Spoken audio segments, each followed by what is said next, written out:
the linking verb, it is. Now the reason why we call it a linking verb is that now the subject for the verb is he. Now he is being described here. He की description दी जा रही कि वो क्या है. तो उसकी description ही क्या है यहाँ पे? He is hungry.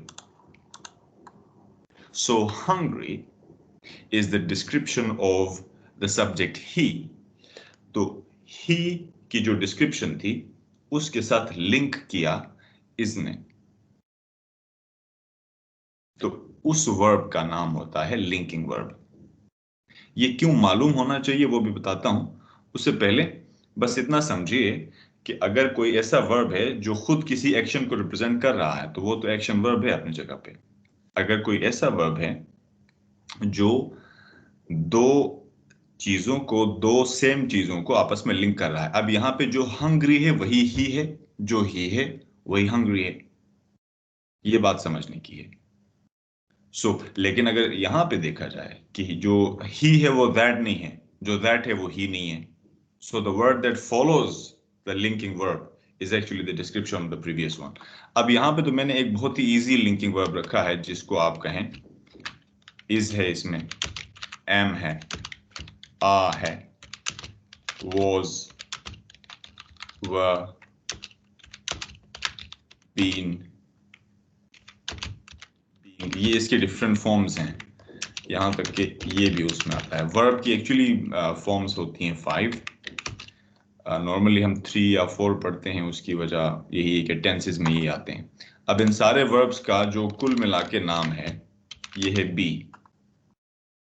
सो अब आप is, am, are, was, were, been, being, to be, इनमें से जिसको भी मेन वर्ब के तौर पे इस्तेमाल करोगे तो वो होगा एक लिंकिंग वर्ब.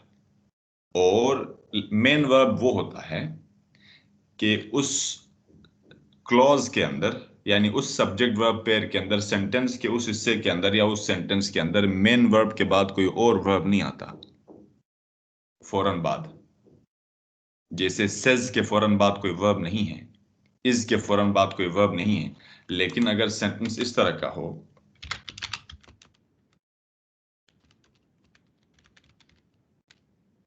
फॉर एग्जाम्पल, अब यहां पे आपको इस सेंटेंस में कितने वर्ब नजर आ रहे हैं?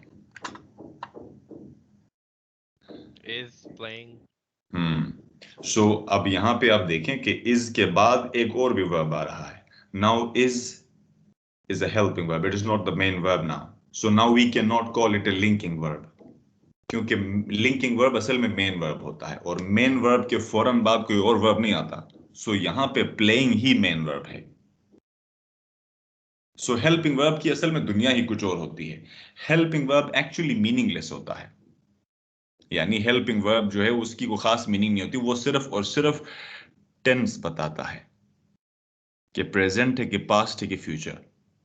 हेल्पिंग वर्ब का सिर्फ ये काम होता है, याद रखना. अब मैंने वैसे बुक्स तो अपलोड की हैं लेकिन ये सारी बातें उन बुक्स के अंदर नहीं होंगी क्योंकि ये बहुत स्कैटर्ड किस्म का आइडिया है ना, बहुत स्कैटर्ड किस्म की इंफॉर्मेशन है जो कुछ किसी बुक में, कुछ किसी बुक में. तो डोंट स्ट्रगल अलॉट. बस जितनी काम की बातें मैं आपको बता रहा हूँ, if you want to take notes या आप उसको वैसे मेमोराइज करें, व्हाटएवर. सो यहाँ पे हेल्पिंग वर्ब का ताल्लुक नहीं, हमारा काम मेन वर्ब समझना है फिलहाल. सो उसके फौरन बाद कोई और वर्ब नहीं आता. ओके. अब जितने भी सेंटेंसेस हैं जिसमें कोई भी ऐसा वर्ब आए कि जिसके बाद उसकी डिस्क्रिप्शन आए तो फिर वो वर्ब जो है उसको हम हमेशा हमेशा लिंकिंग वर्ब समझेंगे. यहां तो मैंने बी की मिसाल दी इज एम आर की. For example, I am a teacher example ले लें. सो आई एम अ टीचर, इसमें एम वर्ब है, आई जो मैं हूं वही टीचर है, जो टीचर है वही मैं हूं. सो मेरी ही डिस्क्रिप्शन है. सो अब am is a linking verb. इसी तरह यू आर स्टूडेंट्स वगैरह वगैरह. इसके अलावा भी कुछ लिंकिंग वर्ब्स हैं. फॉर एग्जाम्पल,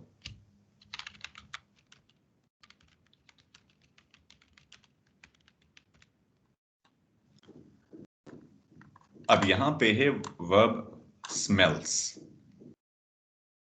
यहां पे अब देखा जाए तो वर्ब एक ही है, वो है स्मेल्स. लेकिन हमें तो ऐसा लगता है कि जैसे स्मेल करना is an action. So actually smell करना एक्शन है, लेकिन इस सेंटेंस में स्मेल्स की मीनिंग कुछ और है। मिसाल के तौर में एक और सेंटेंस लिख के क्लियर कर देता हूं।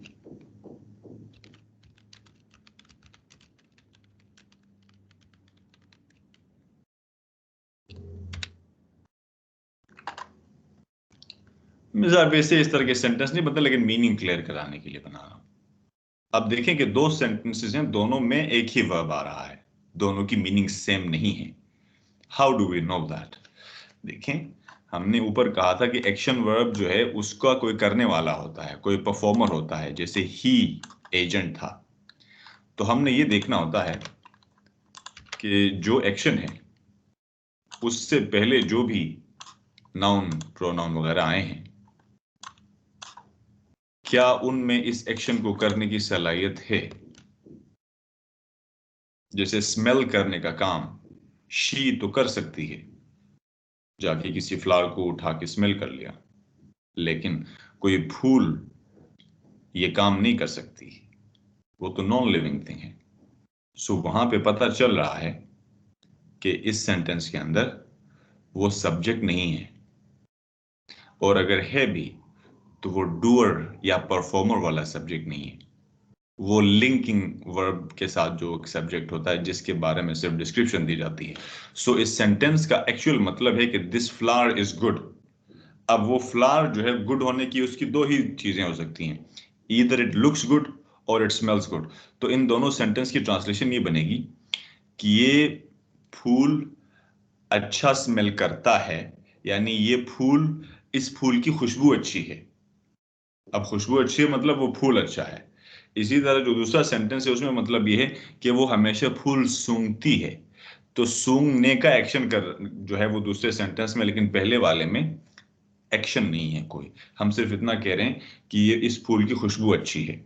सो इन अदर वर्ड्स हम इज एम आर की ही डिफरेंट फॉर्म में बात कर रहे हैं। तो अगर आप इस स्मेल्स को हटा के अगर इज लगा के देखें, सेंटेंस सेंस बना रहा है, समहाउ किसी भी न किसी तरह सिमिलर हो रहा है, तो वो सही है, लिंकिंग वर्ब है।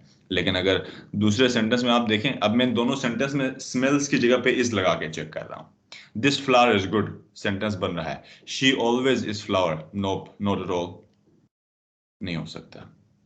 सो इसका मतलब हुआ कि लिंकिंग वर्ब्स कुछ और भी हैं। अब ये लिंकिंग वर्ब के ऊपर जोर इसलिए दे रहा हूं क्योंकि अभी मैं आपको बताने लगा हूं कि हमें, क्योंकि एक्टिव वॉइस और पैसिव वॉइस दोनों चाहिए होते हैं कोई भी सेंटेंस लिखने के लिए, ऐसे लिखने के लिए, रिपोर्ट लिखने के लिए। तो याद रखना कि पैसिव वॉइस कभी भी लिंकिंग वर्ब का नहीं बनता। लिंकिंग वर्ब का कभी भी पैसिव वॉइस सेंटेंस नहीं बन सकता। अगर बनाओगे तो मुमकिन है, अपेरेंटली आपको लग रहा होगा सही है, लेकिन गलत होगा। सो ऐसा मत करना। तो एक्शन वर्ब का, लेकिन एक्शन वर्ब में भी कुछ टिपिकल चीजें हैं। मैं अभी वर्ब के, असल में सारा सेंटेंस जो वो वर्ब के गिर्द घूम रहा था। मैं अभी और चीजें वर्ब की और टाइप्स बताने लगा हूं। तो फिलहाल बस इतना समझें कि लिंकिंग वर्ब को रिकॉग्नाइज करने का हल ये है कि उसको हटा के इज लगा के चेक करो। अगर मेक सेंस तो ठीक है, वो एक्शन वर्ब है। अगर डजन सॉरी इज लगाओ, अगर वो मेक सेंस तो ठीक है, अगर वो फिर होगा अपना लिंकिंग वर्ब, और अगर वो डजंट मेक सेंस तो इसका मतलब है कि इट्स एन एक्शन वर्ब। अच्छा, सीम्स के अलावा, स्मेल्स के अलावा आपके पास सीम्स हैं, या सीम कहें अगर उसको आप प्लूरल फॉर्म में रखना चाहते हैं, या लुक है, अपीयर है। यस यस, कर दीजिए, sorry. Which part, which part? Sir ये जो आपने कहा ना कि इज लगा के चेक करें तो sense if it makes sense. If अगर किसी भी सेंटेंस में जो मेन वर्ब है उसको हटा के इज लगा लें, so if it makes sense it is a linking verb. If it doesn't make sense it is an action verb. Okay sir, thank you. अच्छा, ये जो सारे आपको अभी वर्ब्स मैंने लिखे हैं, सीम, लुक, अपीयर, साउंड, ये सारे भी एक्चुअली लिंकिंग वर्ब्स हैं। For example, you look good, it appears natural, he sound confident, ये सारे जो सेंटेंसेस हैं इनमें लिंकिंग वर्ब्स हैं। ही साउंड्स कॉन्फिडेंट का मतलब है he is confident. You look good का मतलब है यू आर गुड, मतलब इन दैट पर्टिकुलर ड्रेस वगैरह। सो इट सीम्स ब्यूटीफुल का मतलब है इट इज ब्यूटीफुल। सो ये वो सारी चीजें जिनमें हम इन वर्ब को हटा के इज लगाओ तो समहाउ सेंस कर रहा होता है। सो ये वो सेंटेंसेस हैं जो पैसिव वॉइस में कभी नहीं बदलेंगे, जहां पे ये सिचुएशन आ जाए, यानी जहां पे लिंकिंग वर्ब हो। ओके, ये तो एक डिविजन हो गई। तो ये, लेकिन लुक का जो वर्ब है या अपीयर का जो वर्ब है वो कभी कभार एक्शन वर्ब के तौर पे भी आएगा। For example, I am looking for a new book. Where are you? I am in the library. What are you doing? I am looking for a new book. अब वहां पे looking को हटा के is नहीं लगाया जा सकता, क्योंकि इसको अगर लगा के भी अगर आप उसकी कंटिन्यूअस फॉर्म लगाएंगे वो होगा being। आप यहाँ पर लिस्ट देख रहे होंगे वर्ब्स की, ये। सो वहां पे आप अगर उसको हटा के being लगाएंगे तो I am being for a new book, of course it doesn't make sense। सो ये कॉन्सेप्ट है। और नॉर्मली ये जो लिंकिंग वर्ब्स हैं ये प्रेजेंट फॉर्म में यूज होते हैं या पास्ट फॉर्म में, कंटिन्यूअस फॉर्म में कम यूज होते हैं, लेकिन होते हैं। फॉर एग्जाम्पल, हम जब कहते हैं ना कि यू आर बीइंग पेसिमिस्टिक या ही इज बीइंग जेलस वगैरह वगैरह, तो उसमें जो बीइंग है वो असल में लिंकिंग वर्ब है, लेकिन ये बहुत रेयर केस में होता है। लेकिन वो भी जाहिर है कि उसको हम कन्वर्ट नहीं कर सकते पैसिव वॉइस के अंदर। अच्छा, फिलहाल यहां अब आगे बढ़ते हैं, इस चैप्टर को क्लोज करके अब एक्शन वर्ब्स के ऊपर आते हैं, क्योंकि ज्यादातर वर्ब जो हैं वो एक्चुअली एक्शन वर्ब्स ही हैं। वन सेकेंड, ये क्योंकि कहानी एक्टिव वॉइस और पैसिव वॉइस की है तो इसको जरा देख लेते हैं। Action verbs are of two types. एक होते हैं transitive verbs and then intransitive verbs. अच्छा, जिसको पहले थोड़ा बहुत मालूम है थोड़ा सा बता दें कि क्या चीज है, what is a transitive verb, what is an intransitive verb.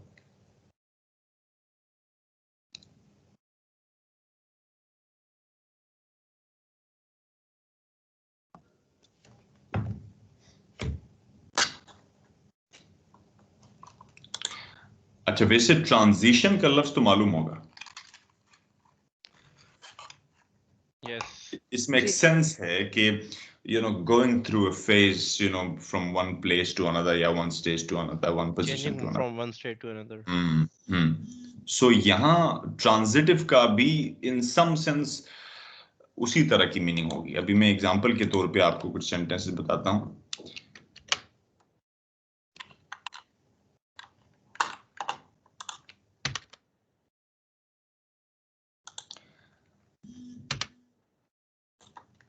Okay, for example,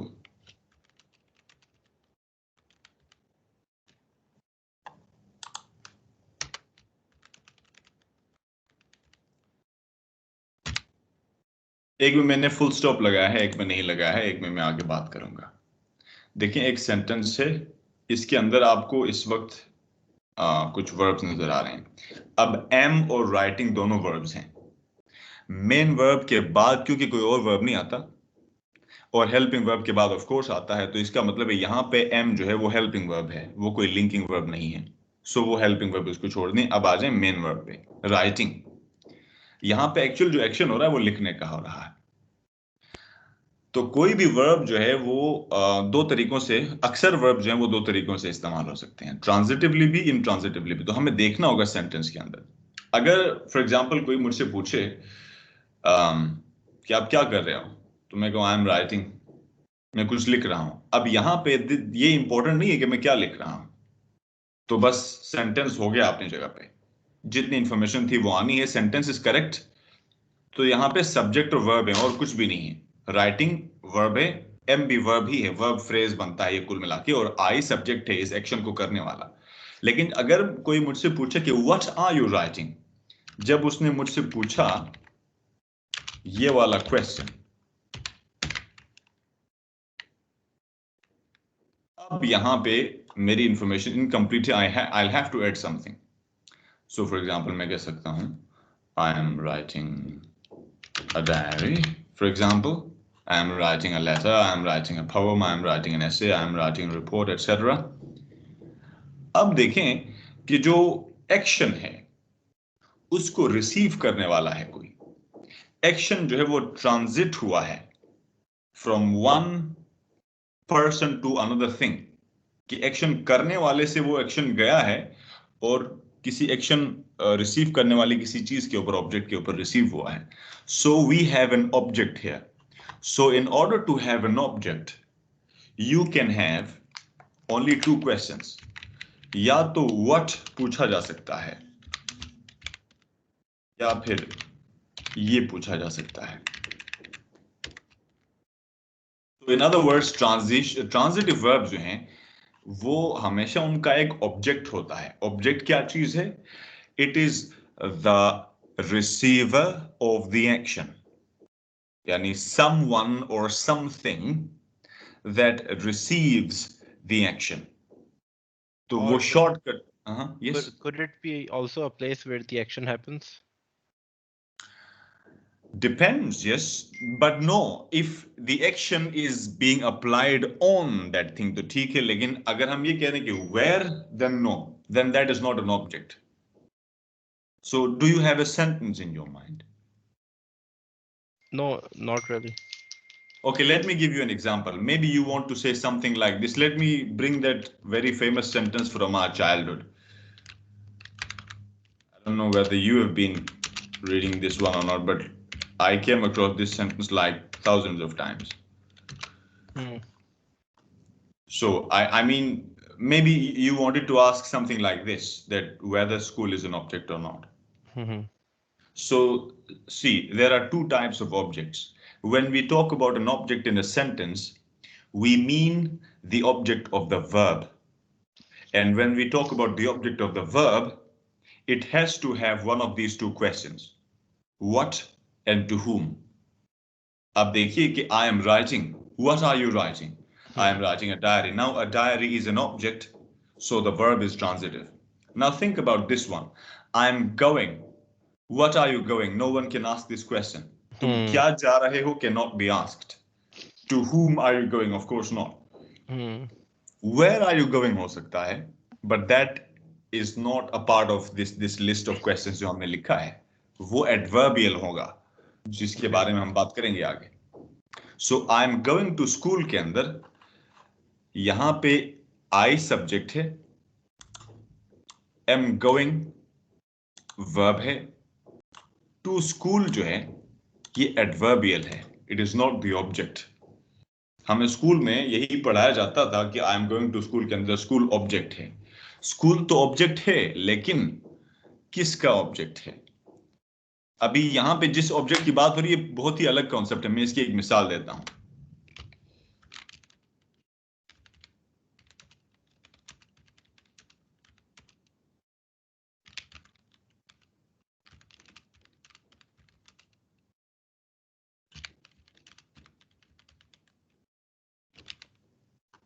मिसाल के तौर पे एक रैंडम सा सेंटेंस है। अब इसमें जो शुरू में जो कॉमा से पहले का जो पार्ट है, इन स्कूल लिखा हुआ है, सो इन प्रीपोजिशन है यहां पे। तो अब मैं कुछ प्रीपोजिशंस बताता हूं आपको। In, on, at, to, under, over. So preposition के बाद हमेशा हमेशा हमेशा एक नाउन आता है।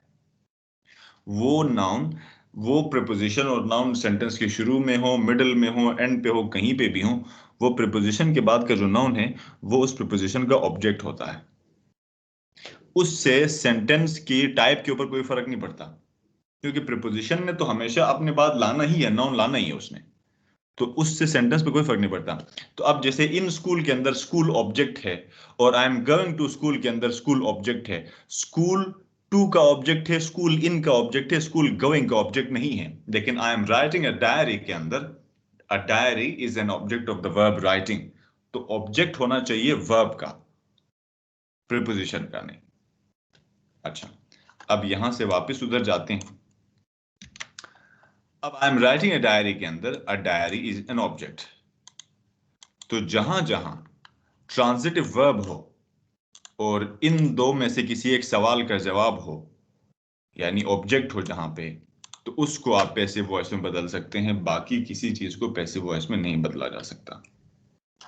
यहां तक कि जो एक्शन वर्ब में इंट्रांजिटिव वर्ब्स हैं उनको भी नहीं बदला जा सकता। इवन ये एक इंट्रांजिटिव वर्ब है, I am going to school जो है, इसको मैं यहां पे रखता हूं क्योंकि सवालात ये हैं,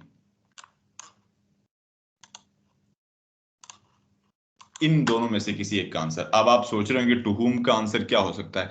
देखिए हमने रिसीव की बात की है कि एक्शन रिसीव करने की बात हुई है। तो अब मिसाल के तौर पे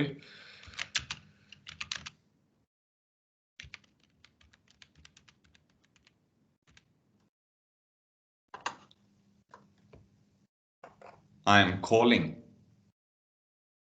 whom are you calling to, तो वो रिसीव करने वाला कोई बनता है एक्शन को, सो वहां पे हिम ऑब्जेक्ट है। सो अब यहाँ पे एक चीज याद रखें कि जितने भी हमारे सेंटेंसेस यहाँ पे आए हैं, मेजर तौर पे हमारे पास वर्ब और नाउन के अलावा कुछ इतना अहम नहीं होता। Sentence always revolves around the verb, और वर्ब जो है उसके साथ कोई एडवर्ब आ सकता है। ये लफ्ज याद जहन में रखें क्योंकि वो बुक्स जो मैंने शेयर की उनके अंदर है, कंफ्यूजन हो तो मुझसे पूछ लें बाद में। वर्ब की मीनिंग में एडिशन हो सकती है एडवर्ब के जरिए, और उसके बाद जो सब्जेक्ट या ऑब्जेक्ट है वो हमेशा हमेशा नाउन होते हैं।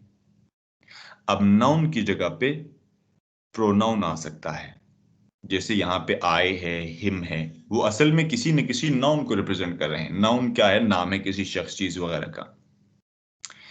और इनकी मीनिंग में इजाफा करना हो तो हमें एडजेक्टिव की जरूरत पड़ेगी। मैं सारे के सारे शॉर्टकट, जैसे अभी मैंने ऑब्जेक्ट के लिए आपको शॉर्टकट बताया, मैंने सारी सारी चीजों के लिए बता देनी है, तो आप वेट करें थोड़ी देर में, एडवर्ब्स के लिए भी क्वेश्चंस और एडजेक्टिव्स के लिए भी आ जाएंगे एग्जांपल्स के साथ। So I am writing a diary के अंदर आई एम राइटिंग में एम राइटिंग अपनी जगह वर्ब है, उससे पहले सब्जेक्ट है, उसके बाद ऑब्जेक्ट है। सब्जेक्ट भी नाउन है, ऑब्जेक्ट भी नाउन है, तो प्रोनाउन भी असल में नाउन ही होता है।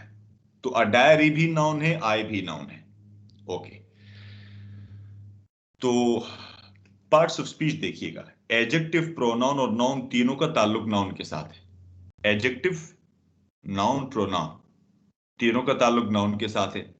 वर्ब और एडवर्ब दोनों का ताल्लुक वर्ब के साथ है। 5 तो ये हो गए। छठा हमारे पास होता है जिसको हम कहते हैं आर्टिकल। आर्टिकल्स इंग्लिश में 3 ही हैं, एक ये हो गया, एक ये है, एक ये है। And is not an article, ये मैंने लिस्ट बनाने के लिए जानबूझ के, ये वजह है कि मैंने एक कॉमा क्यों लगाया, मैं बताता हूं थोड़ी देर में। सो 3 ही आर्टिकल्स हैं। असल में articles are a special form of adjectives. जिसको कंफ्यूजन हम पूछते जाएं, एडजेक्टिव ऐसे लफ्ज को कहते हैं जो किसी नाउन की मीनिंग में इजाफा करता है। अब यहां पे नाउन है डायरी। How many diaries?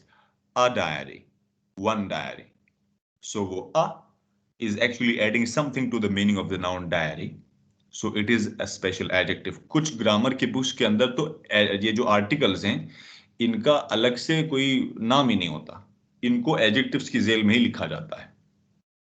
कुछ ग्रामर्स में इनको डिटर्मिनर्स कहा जाता है, but I don't want to go into that detail, आप लोग वैसे ही टेंशन में आएंगे। तो सिंपल बात ये है कि ए एन द भी असल में एडजेक्टिव्स हैं। तो आप देखें, एडजेक्टिव्स, नाउन्स, प्रोनाउंस, आर्टिकल्स, तो ये सारे नाउन के लिए हो गए 4, और वर्ब्स और एडवर्ब्स तो वर्ब्स के लिए हो गए, तो 6 रहते हैं हमारे पास। 2 चीजें, एक है कंजंक्शन, जिसकी मैंने लिस्ट अभी यहां पे पेस्ट की है चैट में, अगर आप लोगों ने क्लास से पहले देखी हो। How many of you have seen that? Okay, you must, क्योंकि मैंने लाइक few hours ago मैंने अपलोड किया, so you should go and check how many different types of conjunctions there are and what kind of conjunctions there are, and उसमें I have uploaded like the list of thank you so I have uploaded Afaq,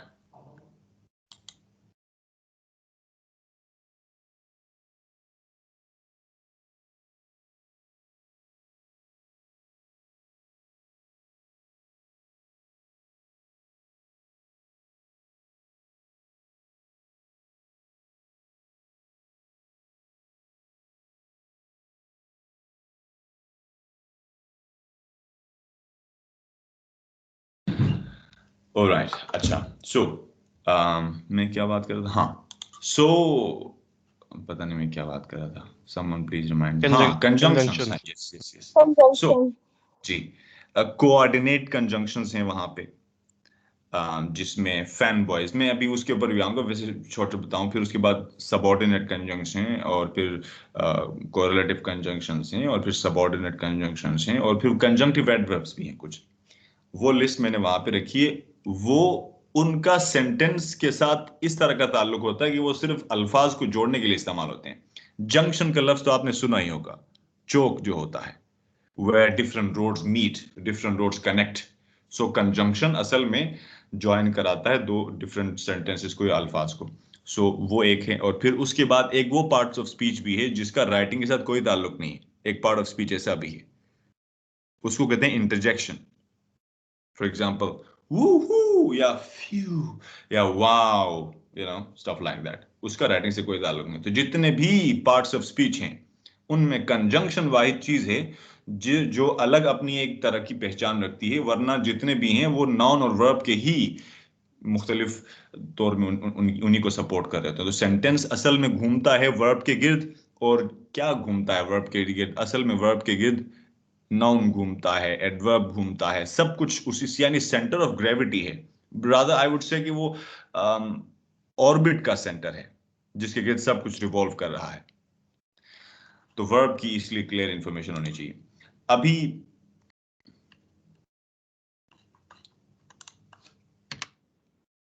कोई भी sentence बनाए, कुछ भी कोई sentence बनाए, I'm going to Lahore this week. Okay, ये हो गया ऑलमोस्ट, इस तरह का एक हो गया ना। Okay. चलो मैं एक मिनट इसी को लिख लेता हूं।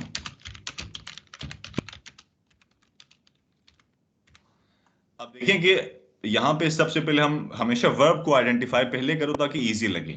एम गोइंग यहां पे वर्ब है, एक्शन यहां पे हो रहा है। अच्छा, सो अब someone is going to Lahore, ठीक है। अब कौन जा रहा है, ये एक्शन कौन कर रहा है? आई। सो सब्जेक्ट क्या है? आई है, द डूअर। ओके, अब हम सवाल पूछेंगे व्हाट, ऑब्जेक्ट ढूंढने के लिए। I am going, what are you going, नहीं बन रहा, ओके, ऑब्जेक्ट नहीं है। I am going to whom are you going, नहीं बन रहा, ऑब्जेक्ट नहीं है। अब जब व्हाट और टू हुम नहीं है तो उसके बाद आगे जो इंफॉर्मेशन रहती है वो होती है एडवर्बियल्स की फॉर्म में। अब यहां से आगे की दुनिया है एडवर्बियल्स की। इसके लिए क्वेश्चंस ध्यान में रखें, व्हेन, वेयर, व्हाई, हाउ। अच्छा, इसको और अगर डिटेल में करें तो where to, where from,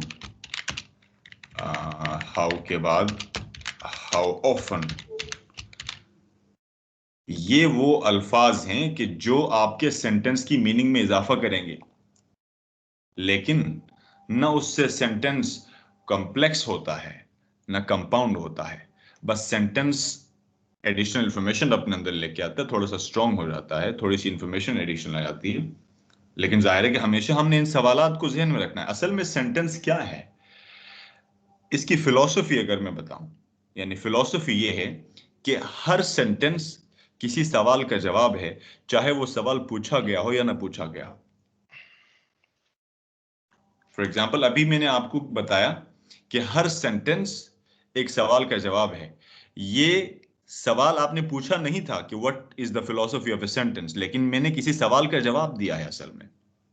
इसी तरह जब आप अपने किसी से बात करते हो घर में, आप कहते हैं मुझे पानी चाहिए, ये मुझे जूस चाहिए, मुझे चाय चाहिए, ये उन सवालों का जवाब है कि आपको क्या चाहिए। सवाल किसी ने पूछा हो या ना पूछा हो। तो फिलॉसफी ये है। तो सेंटेंस बनाने के लिए सवालात का जवाब देना होता है। जैसे अभी हमने ऊपर टू हुम या व्हाट का आंसर किया, इसी तरह यहां पे हम एडिशनल इंफॉर्मेशन ऐड करने के लिए हम ये सवालात ऐड करेंगे। तो अब किसी ने कहा कि I am going, when are you going? This week. अच्छा, टू वेयर, यानी वेयर टू लाहौर। अच्छा, अब व्हाई हो सकता है कि I am going to Lahore this week to attend wedding ceremony of a cousin of mine. देखें वो भी एक एडिशनल इंफॉर्मेशन आ रही है. हाउ? By air. तो अलग अलग किस्म के सवालात का जवाब देते जाएंगे तो सेंटेंस स्ट्रांग होगा. फिर अब उस सेंटेंस को कुछ यूं बना सकते हैं कि I am going to Lahore by air this week to attend the wedding ceremony of a friend of mine, to attend a seminar on CSS, whatever. Oh, sir, I have a question here. Mm-hmm. So normally we don't extend a sentence that much, right? We can just break it into two sentences as well, and I think that's a very common practice. So are there any tips when to do this and when to not?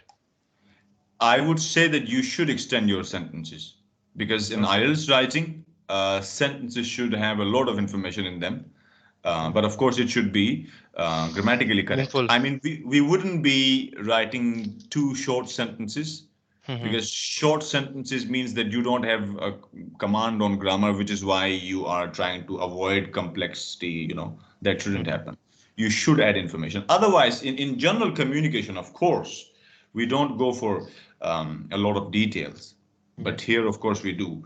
In speaking module, however, you don't have to make every sentence too lengthy because in speaking, what that matters is your intonation. Of course, you do bring some grammatical complexity in whatever situations you say something, there is some complexity. But in IELTS writing, be it your report or your essay, you do need a bit additional information. So now, these part of the sentences, to Lahore this week, for example, in this sentence, this is something that adds to the meaning of a verb. यानी वो going किस तरह हो रहा है, कहाँ हो रहा है, वगैरह वगैरह, ये चीजें उसमें आती हैं. So these are adverbs. Okay. तो सवालात जहन में रख लो ये वाले, ताकि आगे जब essay में जाओगे तो आपके हमेशा जहन में आना चाहिए कि what, to whom, when, where, why, how often. अच्छा, how often का जो आंसर है वो नॉर्मली रूटीन के ऊपर जब सवालात आते हैं. For example, I go to a gym every weekend. Every weekend is actually the answer to how often. अच्छा, अब before I talk about more ideas में कुछ और questions. अब देखें, हमने इस वक्त तक बात की है adverbials की. ये थे adverbials. मैं वापस आऊंगा इधर, और ये जो a and the हैं ये हैं articles, और ये है आपका ऑब्जेक्ट. जाहिर है कि वर्ब के ऊपर हमने बात की है.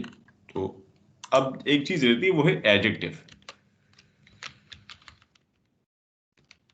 एडजेक्टिव्स के लिए भी कोई क्वेश्चंस होने चाहिए. सो जैसे कि हमने कहा कि एडजेक्टिव असल में किसी भी नाउन की मीनिंग में इजाफा करता है. तो अब मिसाल के तौर पे हम सब नाउन्स ही हैं. For example, student, teacher, boy, girl, man, woman, laptop, keyboard, mouse, glass, speakers, hands free, ये सब नाउन्स हैं, हर चीज. तो अब इनकी मीनिंग में कैसे इजाफा हो सकता है? फॉर एग्जाम्पल,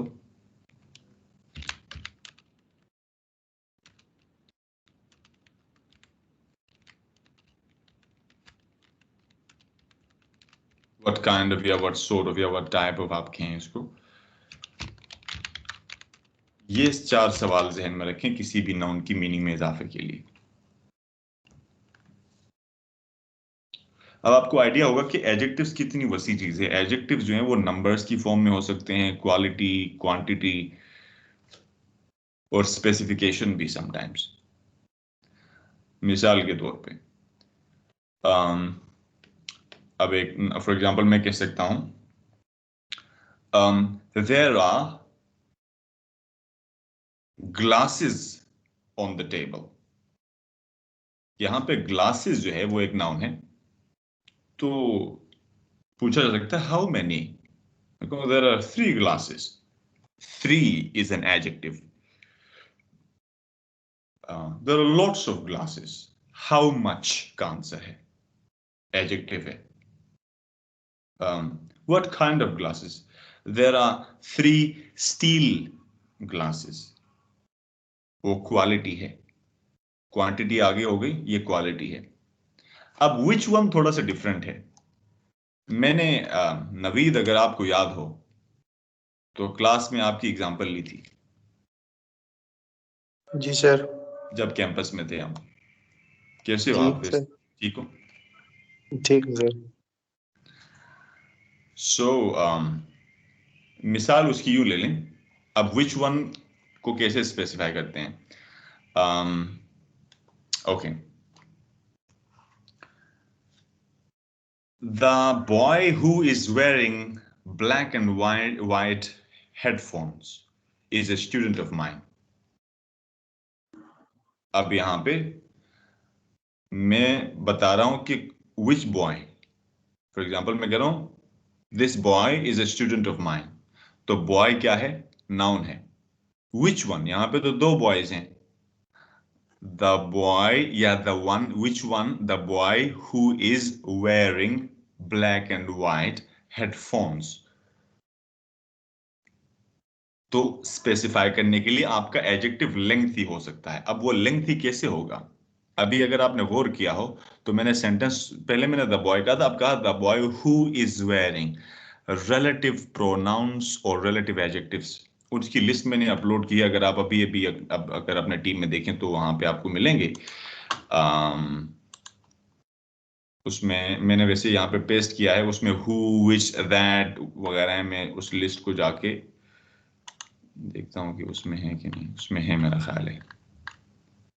हाँ, रिलेटिव प्रोनाउंस और रिलेटिव एडजेक्टिव्स में आप देखें that, what, whatever, which, whichever, relative pronoun, manner. अच्छा, सो उसको रिलेटिव प्रोनाउन ये जो है हु, हुएवर, हुम, हुमेवर, हुज वगैरह, इनके जरिए भी आप किसी सेंटेंस में किसी लफ्ज की मीनिंग में इजाफा कर सकते हैं. फॉर एग्जांपल दैट है. दैट फॉर्मल है, ये किसी के साथ भी कहीं पे भी यूज हो सकता है. शख्स हो या जगह हो या चीज हो, कुछ भी हो. बाकी वाले स्पेसिफिक हैं. जैसे हु या हुम हमेशा इंसानों के लिए यूज होता है, लिविंग बींग्स के लिए. पेट्स के लिए भी यूज हो सकता है बाय द वे, इसीलिए मैंने लिविंग बींग्स कहा. विच जो है वो आमतौर पे नॉन लिविंग बींग्स के लिए इस्तेमाल होता है. और बाकी वाले फिर थोड़े से जनरल हैं. हुएवर भी जाहिर है कि ह्यूमन बींग्स में से कोई भी. ठीक है, तो इनको यूज करें तो आपका सेंटेंस जो है वो थोड़ा सा स्ट्रॉन्ग होगा और कॉम्प्लेक्स बनेगा. एडवर्बियल्स के सवालात जो हैं ऊपर. विच हाँ, विच Which- लिविंग थिंग के लिए यूज नहीं हो सकता. विच नॉर्मली हम लिविंग बींग्स के लिए इस्तेमाल नहीं करते फॉर्मल में. इनफॉर्मल में तो हम कर लेते हैं, लेकिन that is not appreciated in IELTS writing. बहुत सारे ऐसे रूल हैं कि जो बहुत ज्यादा एकेडमिक लैंग्वेज के अंदर नहीं इस्तेमाल होंगे. फॉर एग्जांपल, मैं ये नहीं कह सकता कि the boy which is wearing. Who is wearing? Who is wearing कह सकता हूँ, दैट इज वेयरिंग कर सकता हूँ. ये थोड़ा सा क्लासिकल ग्रामर का स्टाइल है कि दैट आप किसी के साथ भी यूज करें. तो ये थोड़ा सा डिफरेंस है.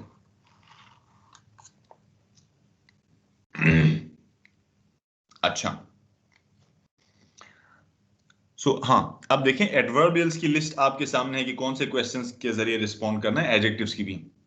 इनमें से सिर्फ ये विच वन का क्वेश्चन है जो आपके सेंटेंस को बनाएगा एक्चुअली कॉम्प्लेक्स. जैसे सेंटेंस की 3 टाइप्स होती हैं, हम पढ़ेंगे. Simple sentence, compound sentence, complex sentence. Adverbials के जितने क्वेश्चंस हैं उनमें से कोई भी क्वेश्चन आपके सेंटेंस को सिंपल से कंपाउंड में या कॉम्प्लेक्स में चेंज नहीं करता. नहीं एडजेक्टिव्स में से कोई दूसरा क्वेश्चन करता है. सिर्फ ये वाला क्वेश्चन है विच वन. ये क्वेश्चन बड़ा इंपॉर्टेंट है कि ये आपके रिलेटिव प्रोनाउंस जो हैं आप उनसे, क्योंकि इनका आंसर शुरू करते हैं. वो उसकी लिस्ट क्या है? उसकी लिस्ट है which, that, sorry, whatever, which, whichever, who, whoever, whom, whomever, whose. ये हैं जिनके जरिए आपका सेंटेंस बनेगा कॉम्प्लेक्स. अगर आप चाहें तो कुछ और भी इनमें ऐड कर सकते हैं जो रिलेटिव एडवर्ब्स कहलाए जाते हैं, लेकिन वो एक्चुअली सेंटेंस को बनाते हैं कॉम्प्लेक्स. वो हैं when, whenever, where, wherever, ये वाले. लेकिन ये असल में सवाल नहीं, अल्फाज हैं. देखें, सवाल तो हमने पूछा था which one, लेकिन अल्फाज की लिस्ट हमारे पास ज्यादा है. सवाल के अल्फाज से बात नहीं कि वो रिलेटिव प्रोनाउंस को यूज करने की बात हो रही है। ये मैं जब जब रिपोर्ट्स पढ़ाता जाऊंगा और ऐसे पढ़ाता जाऊंगा वहां पे भी ये बताऊंगा, लेकिन शुरू में इंफॉर्मेशन देनी लाजमी थी। अच्छा, तो अब आपने जब भी सोचना है कि यार एक नाउन है, मैं उसको डिस्क्राइब करना चाहता हूं, मैं किस तरह से डिस्क्राइब करूं, तो आप इन सवालों को जहन में लाएं, इनमें से किसी का आंसर करते जाएं तो उसकी मीनिंग बनती जाएगी। अच्छा, ये जाहिर है कि एडजेक्टिव जो है ये सिर्फ नाउन्स के साथ। अच्छा, नाउन्स के जो मीनिंग है उनमें एडिशन के लिए you can use an adjective before the noun, after the noun, doesn't matter. अच्छा, मैं ये अस्यूम करते हुए कि आप सब लोग क्योंकि आइल्स के स्टूडेंट्स हो तो ग्रामर की बेसिक इंफॉर्मेशन तो होगी, इसलिए मैं सिर्फ और सिर्फ जो मेजर एडवांस आइडियाज हैं उन्हीं पे आ रहा हूं। मैंने बहुत छोटी छोटी बातों के ऊपर टाइम नहीं वेस्ट किया। अब क्योंकि सिंपल और कंपाउंड में जाना है तो उससे पहले मैं, और कॉम्प्लेक्स में उससे पहले मैं बस सिर्फ शॉर्टकट में टेंसेस बताऊंगा। Wajiha, have you attended classes for grammar at on campus earlier? Yes, sir. बताएं, how many forms of verb there are? There are 5 forms of verb. तो अब अगर टेंसेस को जहन में रखते हुए आपको अगर सोचना पड़े कि प्रेजेंट सिचुएशन है, प्रेजेंट टेंस है, तो वर्ब की कौन सी फॉर्म लगनी चाहिए? Present, first form. ओके, और पास्ट के लिए? Past के लिए third form. No. Anyone else?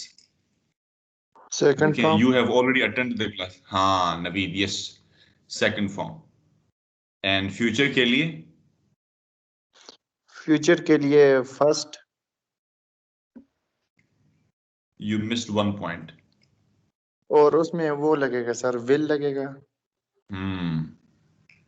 First form के बाद लगेगा कि पहले लगेगा? पहले पहले लगेगा, लगेगा। विल पहले लगेगा। ठीक है, अब उस शॉर्टकट को हमेशा जहन में रखें, आपने भूलना नहीं है। मैं बताता हूँ, देखें मैं क्योंकि इस वक्त टेंसेस को दूसरे सेंस में नहीं पढ़ा रहा, मैं सिर्फ आपके सेंटेंसेस के लिए पढ़ा रहा हूँ, इसलिए देखें टेंसेस क्या होते हैं। देखें टेंसेस 3 होते हैं, प्रेजेंट है, पास्ट है, फ्यूचर है। उनके फिर एस्पेक्ट्स हैं, जैसे इंडेफिनिट है, जैसे कंटिन्यूअस है, जैसे परफेक्ट है, जैसे कि परफेक्ट कंटिन्यूअस है।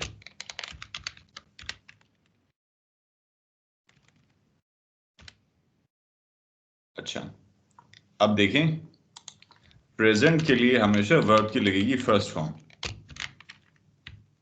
पास्ट के लिए हमेशा लगेगी वर्ब की सेकंड फॉर्म, और फ्यूचर के लिए लगेगी हमेशा विल प्लस वर्ब की फर्स्ट फॉर्म। यहां इस फर्स्ट फॉर्म के लिए मुझे बताना पड़ेगा कि ये एक्चुअली बेस फॉर्म है। अब बेस फॉर्म क्या होती है उसके लिए फिर मुझे दोबारा ऊपर जाके एक्सप्लेन करना है, लेकिन फिलहाल इतना याद रखें। अच्छा, इंडेफिनिट के लिए कोई खास फॉर्म नहीं होती, समटाइम्स हम फर्स्ट फॉर्म लगा देते हैं जब कुछ भी ना हो। तो कंटिन्यूअस के लिए हम लगाते हैं आईएनजी फॉर्म, यानी fourth form of the verb.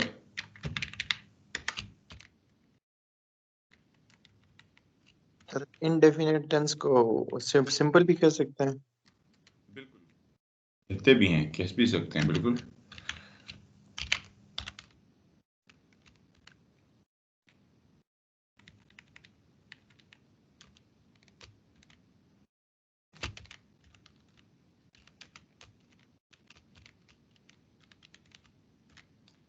अब आते हैं शुरू से। देखें प्रेजेंट फॉर्म के लिए हमेशा वर्ब की फर्स्ट फॉर्म लगानी है, याद रखना। पास्ट के लिए हमेशा सेकंड फॉर्म। अभी मैं उसकी एग्जांपल्स देता हूं। फ्यूचर के लिए हमेशा ये फॉर्म है, यानी फ्यूचर असल में प्रेजेंट ही है, सिर्फ साथ में विल लगेगा। और इंडेफिनिट में कोई खास फॉर्म नहीं है, कोई असल में उसकी कोई डिस्टिंक्शन है ही नहीं। कंटिन्यूअस में हमेशा आईएनजी लगेगा, परफेक्ट में हमेशा थर्ड फॉर्म लगेगी, और परफेक्ट कंटिन्यूअस तो जाहिर है परफेक्ट और कंटिन्यूअस वाले ही लगेंगे। तो याद रखने की चीजें क्या हैं? सिर्फ और सिर्फ आप लोगों ने 5 चीजें याद रखनी है। परफेक्ट कंटिन्यूअस को भूल जाएं, क्योंकि उसमें जाहिर है कि आपको ऑलरेडी पता है कि परफेक्ट क्या है, कंटिन्यूअस क्या है, तो आपको प्रॉब्लम नहीं होगी। वर्ब की फर्स्ट फॉर्म लगती है प्रेजेंट टेंस के साथ, याद रखना, और वर्ब की सेकंड फॉर्म लगती है हमेशा पास्ट टेंस के साथ। Present first, past second, present first, past second. और फ्यूचर के लिए विल के साथ फर्स्ट फॉर्म लगेगी, यानी विल प्लस प्रेजेंट। इंडेफिनिट में कोई फॉर्म नहीं होती, क्योंकि कुछ भी नहीं होता, तो कभी कभार जब जरूरत पड़ती है तो हम फर्स्ट फॉर्म लगा लेते हैं। इंडेफिनिट का मतलब होता है नॉट सर्टेन, जो चीज कंफर्म ना हो, something which is not sure, which is not specified, which is not particular, तो इसलिए उसका कोई फॉर्म नहीं है। कंटिन्यूअस में हमेशा याद रखना एस्पेक्ट इसका जो है आईएनजी फॉर्म, याद रखना। परफेक्ट में हमेशा थर्ड फॉर्म। अच्छा, अब आते हैं सेंटेंसेस पे। ये किस किस को समझ नहीं आ रहा ये वाला? सबको क्लियर हो रहा है? सब तस्दीक करें ताकि हुज्जत तमाम हो। बिल्कुल। यस सर, आ रहा है। ऑलराइट। अब देखें, मैं आपके लिए यहां पे एक स्ट्रक्चर बनाता हूं टेंसेस का। शॉर्टकट में लिख देता हूं, आप लोग बड़े हैं अभी समझ जाएंगे कि प्रेजेंट इंडेफिनिट है ये, फिर हमारे पास है पास्ट इंडेफिनिट, फिर हमारे पास फ्यूचर इंडेफिनिट, प्रेजेंट कंटिन्यूअस है, पास्ट कंटिन्यूअस है, future continuous, present perfect, past perfect. अभी ये आपने ये लिस्ट देख के घबराने, क्योंकि एक्चुअली जो फॉर्मूला था वो हम ऊपर देख के आए हैं कि किस में कौन सी फॉर्म लगती है, इसलिए कोई भी प्रॉब्लम नहीं होगी आपको।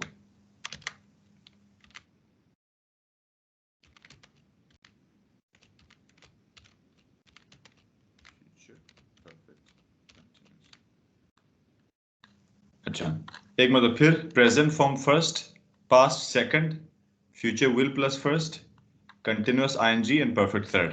अच्छा, अभी ये बेस फॉर्म मुझे बतानी पड़ेगी कि बेस फॉर्म क्या है, वरना बात नहीं समझ आएगी।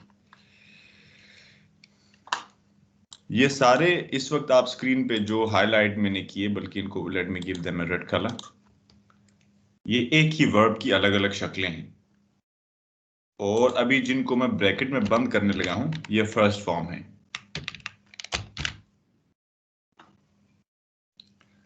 चार हो गए, बी, इज, एम, आर, ये सारी के सारे फर्स्ट फॉर्म्स हैं। तो अगर किसी भी वर्ब के एक से ज्यादा फर्स्ट फॉर्म्स हों तो समझ जाना कि उसमें बेस फॉर्म एक ही होगी, बाकी वाले स्पेशल फॉर्म्स हैं, स्पेशल स्ट्रक्चर्स हैं, स्पेशल केस है। तो बेस फॉर्म समझने के लिए इतना समझो कि बेस फॉर्म के साथ लगा लो आईएनजी, तो फोर्थ फॉर्म बन जाती है, बाकी किसी के साथ नहीं बनती। जैसे कि आरिंग नहीं हो सकता, एमिंग नहीं हो सकता, इजिंग नहीं हो सकता, लेकिन बीइंग होता है, सो बेस फॉर्म है बी। अच्छा, अभी let me pose a question. Has, have की सेकंड फॉर्म क्या है? हैज या हैव? Had, और Had. और थर्ड haven't, फॉर्म क्या है? थर्ड फॉर्म क्या है? uh, has had, Had. Had he है। had ही है। Haven't is not a form. Haven't असल में एक नेगेटिव एडवर्ब, यानी नेगेटिव एडवर्ब है नॉट। नॉट एक एडवर्ब है जो उसके साथ ऐड होता है, वो नहीं, फॉर्म उसी वर्ब की होती है। हैज और हैव दोनों फर्स्ट फॉर्म है, हैड सेकंड फॉर्म है, हैड ही थर्ड फॉर्म भी है। तो अब हैज और हैव जो हैं वो तो फर्स्ट फॉर्म है। अब इन दोनों में से बेस फॉर्म कौन सी है? Have. हैव है, क्योंकि हम आईएनजी लगाते हैं हैव के साथ, Having, हैजिंग नहीं कहते हम। having. तो ये क्यों मालूम होना चाहिए, इसके बड़े फायदे हैं जब बेस फॉर्म आपको पता चलती है। एक फॉर एग्जांपल, एक सबसे बड़ा फायदा तो ये है कि जितने भी मॉडल वर्ब्स होते हैं उनके बाद हमेशा बेस फॉर्म आती है। अब आप कहेंगे मॉडल वर्ब्स क्या हैं? मॉडल वर्ब्स एक्चुअली, जिनको हमें बचपन में मॉडल वर्ब्स कहा जाता था, कि मॉडल वर्ब्स कहते थे, मॉडल ऑक्सिलरीज कहते हैं जिनको, उनकी लिस्ट में लिखवा लेता हूं, आप लोग लिखें, मैं थक गया हूं लिख लिख के। मैं लिस्ट लिखवा देता हूं। Will, would, shall, should, can, could, may, might, must, have to, HAVETO, have to, need to,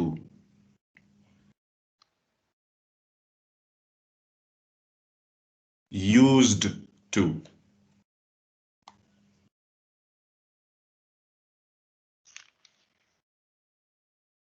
इनमें से मेरे जहन से अगर कोई एक आध निकल गया तो निकल गया, वरना यही मैक्सिमम है। और जो जो हेल्पिंग वर्ब्स, जो जो मॉडल वर्ब्स एक से ज्यादा अल्फाज पे मुश्तमिल होते हैं, उनको सेमी मॉडल्स कहते हैं। लेकिन आपने टेंशन नहीं लेनी है कहीं पे ऐसा कुछ पढ़ लिया, क्योंकि सेमी मॉडल और मॉडल दोनों का स्ट्रक्चर फॉर्मूला एक ही है, कि इनके बाद हमेशा वर्ब की बेस फॉर्म लगती है। बेस फॉर्म मतलब वही कि जो सिंगुलर ना हो, मतलब बस बेस फॉर्म ही हो। फॉर एग्जाम्पल, मैं कभी भी कैन के साथ हैज नहीं लगा सकता, हैव ही लगाना पड़ेगा। जैसे कुछ वर्ब्स जब प्रेजेंट इंडेफिनिट में आते हैं, जैसे फॉर एग्जांपल आप देखें कि यहाँ एक सेंटेंस हाईलाइट किया मैंने, इसमें ही के साथ मैंने लिखा है सेज, SAYS। ये सेज जो है, इसके साथ आईएनजी लगा के देखो, सेजिंग तो नहीं होता, सेइंग होता है। So says is the first form, but it is a special structure, a singular structure. So actual structure होगा आपका से। तो हम हमेशा कहेंगे he can say, he could say, you could say, they might say. Says नहीं हो सकता मॉडल वर्ब्स के साथ। तो एक तो हमें ये फायदा होता है जब हमें पता होता है कि बेस फॉर्म क्या है। और बेस फॉर्म का मैंने आपको शॉर्टकट बता दिया कि उसमें आईएनजी फॉर्म लगा के चेक करो। अच्छा, सो अब यहां पे हम वापस आते हैं। तो मैं इसलिए बता रहा था क्योंकि फ्यूचर का जो स्ट्रक्चर है उसमें फिर ये हमें काम आएगा। जैसे हमने पहले बात की कि सेंटेंस कोई भी हो, उसमें हमेशा सब्जेक्ट और वर्ब होते हैं। तो सब्जेक्ट तो नाउन है, उसकी तो कोई फॉर्म नहीं होता, वो तो हमेशा आएगा। और एंड पे हो सकता है कि ऑब्जेक्ट भी हो। यहाँ पे एक और कॉन्सेप्ट को छेड़ना पड़ेगा, चार होना चार मजबूरी है।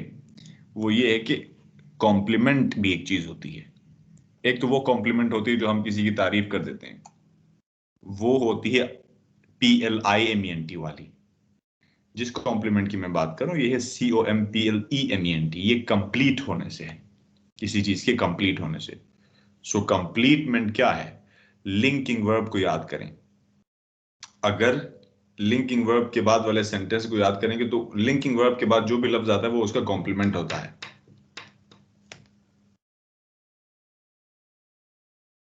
रोज जस्ट वन मोमेंट, एक मिनट होल्ड करें।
ऑलराइट, सो हाँ, सो कॉम्प्लीमेंट की मैं बात कर रहा था, जहां पे लिंकिंग वर्ब हो उसके बाद वाला कॉम्प्लीमेंट होता है। लेकिन बस इतना याद रखना कि कॉम्प्लीमेंट भी असल में ऐसा चीज है कि जो सिर्फ डिस्क्रिप्शन ही होती है, मतलब नाम उसका बदल दिया मैंने। ये वो चीज है कि जिससे कोई पैसिव वॉइस नहीं बनता। पैसिव वॉइस होने के लिए ऑब्जेक्ट होना लाजमी है, ऑब्जेक्ट होने के लिए एक्शन वर्ब होना लाजमी है। अच्छा, बाय द वे, सेंटेंस, जैसे कि आपको अगर इन ट्रांजिटिव वर्ब्स याद हों, मैं बार बार पिछले कॉन्सेप्ट की तरफ जाना पड़ रहा है कि सेंटेंस में एक्शन वर्ब भी हो फिर भी ऑब्जेक्ट ना हो, ये भी तो हो सकता है, क्योंकि वो इन ट्रांजिटिव वर्ब होता है, जैसे कि आपने यहां पे देखा था। अच्छा, now let me gate done with this. तो जितने भी सेंटेंसेस होंगे उनमें स्ट्रक्चर तो यही है कि सब्जेक्ट है, वर्ब है, और फिर उसके बाद या तो ऑब्जेक्ट है या कॉम्प्लीमेंट है। और जाहिर है कि आमतौर पे ऑब्जेक्ट होता है, कॉम्प्लीमेंट बहुत कम, क्योंकि लिंकिंग वर्ब्स होते ही कम है। अब हम यहाँ पे लगाएंगे वो फॉर्मूला कि वर्ब की कौन सी फॉर्म लगनी है। अब प्रेजेंट की कौन सी फॉर्म होती है? First form. First First. Form. Indefinite की कौन सी फॉर्म होती है? No form. No form. So Uncertain. यहाँ पे फॉर्मूला ये आ गया। कोई एक सेंटेंस बनाए इसमें।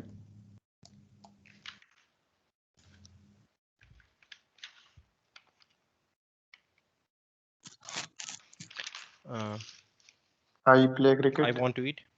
आई play cricket, I want to eat. So यहाँ पे सिंपल बात ये है कि ये जो दोनों सेंटेंस आपने बनाए प्रेजेंट इंडेफिनिट में है। अब एक तरह से अगर ये तो देखें, ये दोनों एक्शन वर्ब्स थे। अब इमेजिन करें कि आपके पास अगर कोई लिंकिंग वर्ब हो, जैसे आई एम टायर्ड। ये टायर्ड जो है वो एक्चुअली कॉम्प्लीमेंट है, सो लिंकिंग वर्ब डजंट मैटर, दोनों के दोनों एक्चुअली प्रेजेंट इंडेफिनिट में ही है। अच्छा, अब पास्ट में आपको पता है कि वर्ब की कौन सी फॉर्म लगनी चाहिए? Second. Second form. Second. हाँ, सो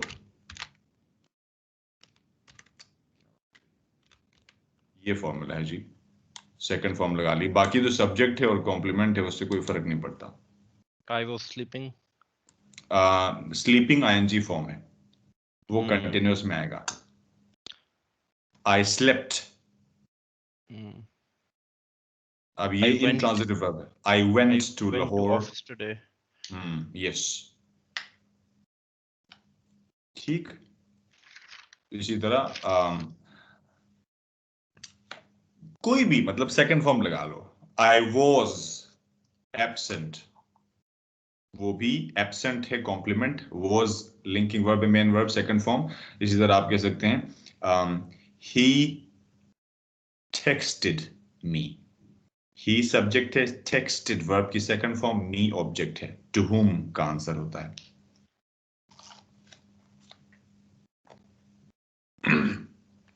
अच्छा, यहां पे मैं बताना भूल गया कि प्रेजेंट इंडेफिनिट में ये वो वाहिद जगह होती है प्रेजेंट इंडेफिनिट जहां पे अगर सब्जेक्ट आपका सिंगुलर है, यानी ही शी इट है या किसी का नाम है एक ही बंदे का, तो वहां पे वर्ब के साथ एस की एडिशन होती है। जैसे ही सेज कहा था हमने ऊपर, दे से होगा, आई से होगा। हमने कहा आई, अभी आप लोगों ने क्या सेंटेंसेस बनाए थे? I want, he wants, she wants, it needs. ये सेंटेंस का स्ट्रक्चर होगा जब सब्जेक्ट सिंगुलर होगा, प्रेजेंट इंडेफिनिट में होता है ये सिर्फ सब्जेक्ट के साथ, सिंगुलर अगर सब्जेक्ट है तो वर्ब के साथ एस की एडिशन करेंगे। अच्छा, अभी मैं इनके नेगेटिव फॉर्म्स के ऊपर बात नहीं कर रहा हूं, पहले मैं I just want to get done with the rest of the structures. अच्छा, अब देखें, सब्जेक्ट है, फ्यूचर में क्या होता है? First Will form plus plus first will. form. Will plus first form, और फिर आपके पास ऑब्जेक्ट होगा या कॉम्प्लीमेंट। सो ये फर्स्ट फॉर्म बेस फॉर्म है, जैसे I will reach there by 10 o'clock, I will go, I will read वगैरह। अच्छा, मुझे आपने कल याद दिलाना है, मैं आपको कल एक बताऊंगा कि विल की जगह पे शैल कब यूज होगा और बी गोइंग टू कब यूज होगा, और इसकी जगह पे Would. हाँ वो मॉडल वर्ब्स वाले भी मैं बताऊंगा। ये कुछ खास स्ट्रक्चर्स हैं, बी गोइंग टू और be about to. Modal verbs के ऊपर भी बात करेंगे, ये वुड कब लगेगा, लेकिन ये कल होगा क्योंकि ये बहुत तफसीली बात होगी। अच्छा, अब प्रेजेंट कंटिन्यूअस पे आते हैं। सबसे पहले आपको मालूम है कि सेंटेंस में होता है सब्जेक्ट। अच्छा, उसके बाद प्रेजेंट कंटिन्यूअस। कंटिन्यूअस में कौन सी फॉर्म आती है? ing आता है with first form. हाँ, सो ing यानी कंटिन्यूअस, क्योंकि बाद में है तो वही मेन वर्ब होगा। अब प्रेजेंट में है तो अब यहाँ पे दो मेन वर्ब्स तो एक साथ नहीं आ सकते। ऊपर तो यहाँ पे ये था कि विल हेल्पिंग वर्ब था और वर्ब की फर्स्ट फॉर्म मेन वर्ब। अब यहाँ पे, वहां पे तो हमें फिक्स था पहले से विल है। प्रेजेंट कंटिन्यूअस के अंदर कंटिन्यूअस तो ing है, वो तो मालूम है, लेकिन हेल्पिंग वर्ब प्रेजेंट में होगा, कौन सा होगा? बस ये याद रखना है, इज एम आर है, क्योंकि प्रेजेंट फॉर्म है। Okay. क्योंकि प्रेजेंट कंटिन्यूअस है, सो प्रेजेंट में ये आ रहे हैं आपके हेल्पिंग वर्ब्स। तो इज एम आर तीनों के तीनों हेल्पिंग वर्ब्स प्रेजेंट में है, सो ये सेंटेंस स्ट्रक्चर बनेगा।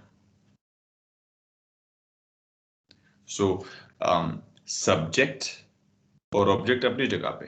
तो प्रेजेंट ये है आपका, ये आपका प्रेजेंट है जो मैंने इटैलिक्स में कन्वर्ट किया, और ये आपका कंटिन्यूअस है जो मैंने अंडरलाइन किया।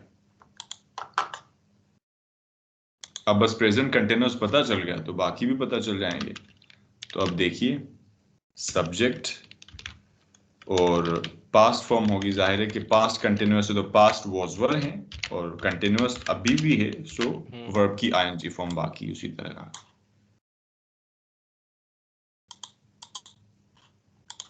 ठीक, अभी मुझे यहां पे तहसीना अफरा से आप थोड़ी सी हेल्प चाहिए, क्योंकि you haven't been speaking today. अब आप स्ट्रक्चर लिखवाएं, फ्यूचर कंटिन्यूअस। फ्यूचर कंटिन्यूअस में will be ing first form of verb. Thank you, ये स्ट्रक्चर होगा। अब ये क्यों हुआ? विल तो अपनी जगह फ्यूचर में आता ही है, लेकिन विल के साथ, क्योंकि फ्यूचर में विल प्लस फर्स्ट फॉर्म होती है, यानी विल प्लस बेस फॉर्म, तो इज एम आर की बेस फॉर्म है बी, तो बेस फॉर्म लगानी है ना प्रेजेंट वाली। विल प्लस प्रेजेंट का हमने कहा था, और बाकी कंटिन्यूअस अपनी जगह पे। सो अब विल बी आया, ऊपर विल बी नहीं आया था। बाय द वे, अभी मैं दो सेंटेंसेस बता रहा हूं, आप लोगों ने आइडेंटिफाई करना है कि कौन सा फ्यूचर इंडेफिनिट में है, कौन सा फ्यूचर कंटिन्यूअस में है। जैसे अभी मैं थोड़ी देर पहले कहा, I will be there by 10 o'clock। एक सेंटेंस तो ये है, I will be there, will के साथ भी आ रहा है। अब है कि I will be reading an article then. सो कौन सा सेंटेंस कंटिन्यूअस है, कौन सा इंडेफिनिट है? I'll be reading is continuous. I will be there is indefinite. So will be दोनों में क्यों आ रहा है? इसलिए नहीं आ रहा कि हमेशा फ्यूचर में विल बी आता है, बल्कि जो फ्यूचर इंडेफिनिट वाला आई विल बी है उसमें बी मेन वर्ब है। ठीक है, वो हेल्पिंग वर्ब नहीं है। वहां पे आई विल रीड आ सकता था, आई विल ईट आ सकता था, आई विल राइट आ सकता था, वहां पे आई विल बी आ गया। बी मतलब होना, इज मतलब है, एम मतलब हूं, आर मतलब हैं, ये तरीका है। अच्छा, सो इट्स टू सिंपल। अब परफेक्ट की बात आ रही है, तो परफेक्ट में कौन सा फॉर्म लगता है, कौन सी फॉर्म लगती है वर्ब की? Third form. Third form Third लगती है। form. ठीक है, तो परफेक्ट के लिए हमने लगा ली थर्ड फॉर्म। तो प्रेजेंट के लिए फिर हमें फर्स्ट फॉर्म चाहिए हेल्पिंग वर्ब में। सो यहां पे हमें फर्स्ट फॉर्म है ये,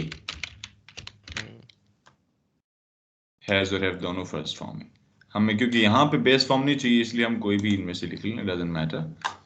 अच्छा, उसके बाद ऑब्जेक्ट आएगा एंड पे, और फिर यहाँ पे पास्ट परफेक्ट है, तो पास्ट के लिए जाहिर है हैज हैव की पास्ट फॉर्म अभी आपने बताई थी हैड है। सो वर्ब की थर्ड फॉर्म परफेक्ट के लिए आती रहेगी, और फिर ये एंड फिर फ्यूचर परफेक्ट है। फ्यूचर में आपको पता है कि विल के साथ, हाँ विल के साथ have हैव लगेगा, हैज इसलिए लगेगा क्योंकि बेस फॉर्म, हाँ बिल्कुल, गुड। सो ये स्ट्रक्चर्स हैं, बेसिक 9 टेंसेस ये हैं। आखिरी 3 को भी देख लेते हैं, इनके यूजेस के ऊपर भी बात करनी पड़ेगी, लेकिन आज मुश्किल होगा क्योंकि काफी सारी बातें हैं। Right, okay. अब जाहिर है कि आखिरी टेंसेस हैं। अब असल में जो नाम एंड पे आता है ना, वो टेंस होता है। जैसे प्रेजेंट परफेक्ट कंटिन्यूअस, एक्चुअली एक कंटिन्यूअस टेंस है। सो वर्ब की फॉर्म इसकी आईएनजी वाली ही है।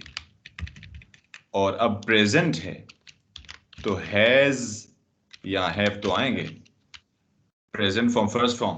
परफेक्ट के लिए हमें चाहिए थर्ड फॉर्म, तो इज एम आर की थर्ड फॉर्म यानी बी की थर्ड फॉर्म है बीन। अगर आप यहां से इसको रिलेट कर पाए, ये यहां पे था। सो फर्स्ट फॉर्म ऊपर है, ये सेकंड फॉर्म है, third form, fourth form, infinitive form. So been is the third form of is am are. So यहां पे आएगा हैज हैव के साथ बीन।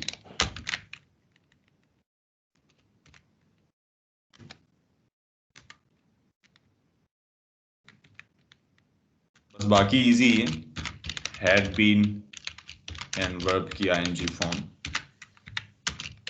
उसके बाद विल हैव बीन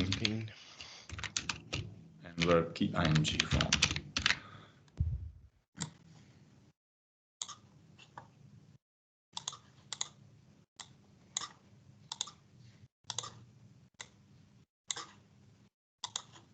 अच्छा, आप देखें, मैं इसको थोड़ा सा डिस्टिंक्शन देने के लिए अलग अलग इनको फॉर्म्स देने की कोशिश कर रहा हूं। इटैलिक्स में जो आपके पास हैं वो टेंस को जाहिर कर रहे हैं कि प्रेजेंट है कि पास्ट है कि फ्यूचर, क्योंकि टेंस होता है जमाना। और जो अंडरलाइंड हैं ये उसके परफेक्शन के एस्पेक्ट को शो कर रहे हैं, जो बीन है। और जाहिर है कि आईएनजी तो हमेशा कंटिन्यूअस के लिए होता है।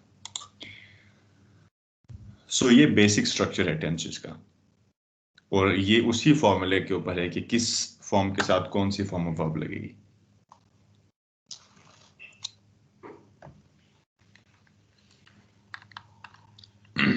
I would love to conduct a class for like few more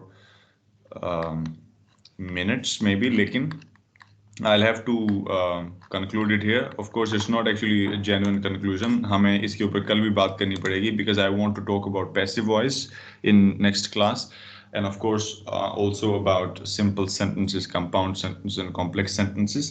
Do read the books which I have shared. आज मैंने नई चीजें ग्रामर के लिए भी शेयर की हैं. Do check them.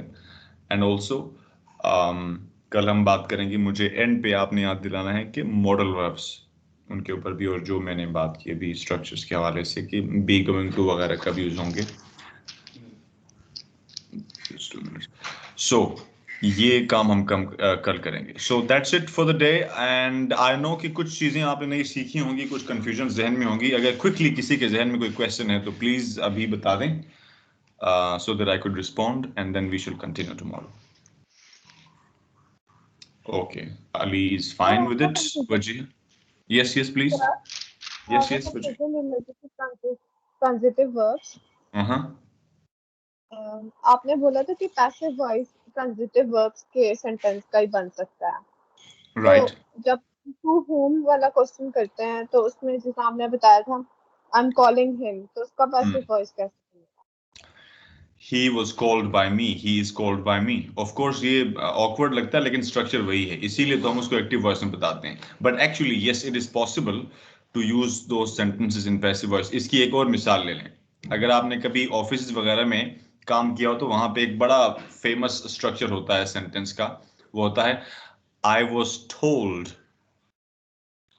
कि मुझे ये बताया गया था कि ऐसा होगा, लेकिन यहाँ तो वैसा हो रहा है। सो आई वॉज टोल्ड में अगर उसको एक्टिव वॉइस में ये करो तो होगा कि they told me. So me convert होकर आई में आ जाता है, क्योंकि वो प्रोनाउंस की सब्जेक्टिव केस और ऑब्जेक्टिव केस अलग अलग होते हैं ना। Yes sir, thank you. Pleasure जी। बाकी सब लोग फिट ठीक है, कोई मसला तो नहीं है। Alright, do check the latest book जो मैंने अपलोड की है स्पीकिंग के लिए, और यही क्वेश्चंस होंगे, लेकिन मैंने ऊपर वंस अगेन मैंने वहां पे डिस्क्लेमर पोस्ट किया हुआ है कि ये एक प्रॉमिस नहीं है, ये एक उम्मीद है, एक गेस है। It could be wrong sometimes examiners try to deceive, लेकिन मेरा ख्याल है कि अगर कोई 67-70 आंसर्स पढ़ ले तो कोई इशू भी नहीं होगा। सो कल भी मेरा ख्याल है ग्रामर पे ही लगेगा, फिर नेक्स्ट डे एंड ऑनवर्ड्स हम रिपोर्ट राइटिंग से यानी टास्क 1 से शुरू करेंगे। See you tomorrow. Sir Taswina, you sir want to say something? Yes जी सर, मैं ये कह रही थी कि स्पीकिंग से रिलेटेड आपने क्वेश्चंस दिए थे, वो मैंने देखे थे। राइटिंग से रिलेटेड भी कोई गेस होगा? राइटिंग का गेस वर्क एक्चुअली जेन्युइन नहीं होता, मतलब there are books but I don't want to confuse you, क्योंकि उसमें लेट्स से 350 एसेज होते हैं, कहते हैं कि इनमें से आ सकता है, उनमें से तो कहीं भी से भी आ सकता है, पर 350 के अंदर से भी समटाइम्स ऐसे नहीं आता। ओके और फिर स्टूडेंट्स जो है ना, फिर वो बाद में मेरे गले पड़ जाते हैं। So I haven't bought any books for essays, but yes speaking के लिए। और जो एसेज की मैंने जो बुक्स पहले से अपलोड की हुई हैं, आप देखेंगे कि जो ऐसे आपको आएगा इन सम सेंस वो उन्हीं टॉपिक्स में से होगा। एग्जैक्टली वो तो नहीं होगा, लेकिन फॉर एग्जांपल कोई क्वेश्चन है जो एडवांटेज डिसएडवांटेज ऐसे के अंदर से, तो वो कन्वर्ट होके मुमकिन है कॉज सॉल्यूशन ऐसे में उसको चेंज किया गया। सो सेम जोन है वो जहां से क्वेश्चंस आएंगे। अच्छा सर, एसेज में जो टॉपिक्स होते हैं, लाइक कोई ऐसा हम्म। टॉपिक भी आ सकता है कि जिसके बारे में हम बिल्कुल क्लूलेस हों, कि क्या वो हमारा जनरल नॉलेज टेस्ट कर रहे होते हैं, किस क्राइटेरिया क्या होता है उसका?